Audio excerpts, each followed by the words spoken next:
नमस्कार, मी ज्ञानदा चव्हाण. सकाळचे 11 वाजलेले आहेत. बुलेटिनची सुरुवात करूयात. निठारी यांना नागपूरकरांना आंतरराष्ट्रीय फिल्मची ट्रीट मिळणार आहे. हा आंतरराष्ट्रीय फिल्म फेस्टिवल 18 सप्टेंबर पर्यंत चालणार आहे. यात फ्रान्स, इटली, इराणी चित्रपटांसोबतच मराठी चित्रपटांचा देखील सहभाग असणार आहे. या फेस्टिवलचं उद्घाटन बॉलिवूडचे शो स्टॉपर सुभाष घई यांच्या हस्ते करण्यात आलं. या उद्घाटन सोहळ्याला अमोल पालेकर आणि सोनाली कुलकर्णी देखील उपस्थित होते.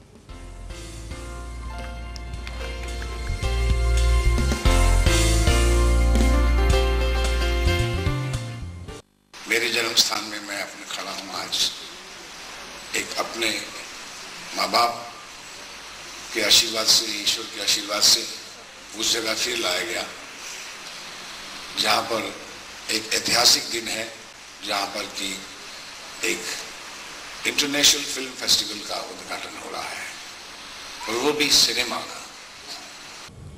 नमस्कार. महाराष्ट्रामध्ये वेळ झाली एका छोट्याशा ब्रेकची. ब्रेकनंतर इतरही महत्त्वाच्या बातम्या बघायच्या. पाहत रहा स्टार माझा.